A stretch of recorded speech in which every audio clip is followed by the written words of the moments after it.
Diwani wa kata ya Nyarugusu ndugu Samata Shabani Makula pamoja na diwani wa kata ya Nyaruyeye ndugu Mohamed Liagaba wameshiriki kikamilifu katika ziara ya Mheshimiwa Naibu Waziri TAMISEMI Afya na mbunge wa jimbo la Busanda ndugu Jafari Rajabu Sefu katika kijiji cha Muhama kilichopo kata ya Nyaruyeye.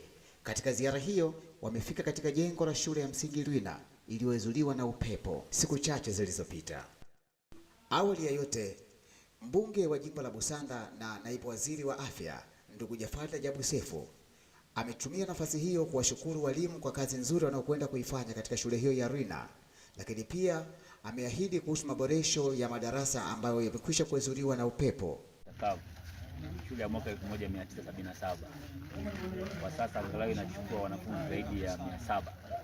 Tunaangalia miundombinu iko ambayo ya kuchukua hatua kufanya marekebisho makubwa ya dhati, lakini pia nawapongeza walimu kwa kazi kubwa ambayo wanaendelea kufundisha wanafunzi wetu hapa. Tunajionea uhalisia wa uandani ulivyo. Kwa hiyo kuna kazi ambazo zinaendelea, kuna baadhi ya madarasa yanafanywa marekebisho lakini bado hayajakamilika, hatuni madirisha wala milango. Kwa hiyo kuna baadhi ya mambo madogo madogo ambayo lazima sasa tuchukue hatua sisi kama viongozi wa eneo hili. Diwani wa kata ya Nyarugusu ndugu Samata Shabani Makula ameahidi pia kuchangia katika ujenzi wa madarasa ambayo yamekwisha kujengwa kwa muda mrefu, yaani yale yaliyojengwa kwa tope, kuyaboresha kwa kuyawekea saruji, yajengwe kwa mfumo wa kisasa. Ameahidi kuchangia saruji na kushiriki pamoja kuhakikisha majengo yanaimarika vizuri.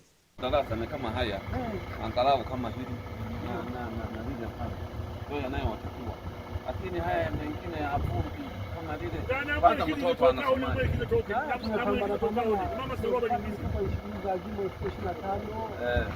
Kuna simenti itakuja, lakini kuna simenti itakuja ya halimasha kuoge inakuja kila baada ya fulani.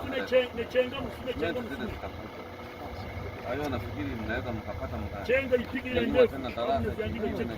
Lakini unajua sasa hivi kwa mfano unaona wanapita hivi mpaka na madirisha hayo wanaweka vioo. Nikiripoti matukio kutoka kata ya Nyaruyeye iliyopo ndani ya jimbo la Busanda, ni mimi Paul January wa Busanda TV Online.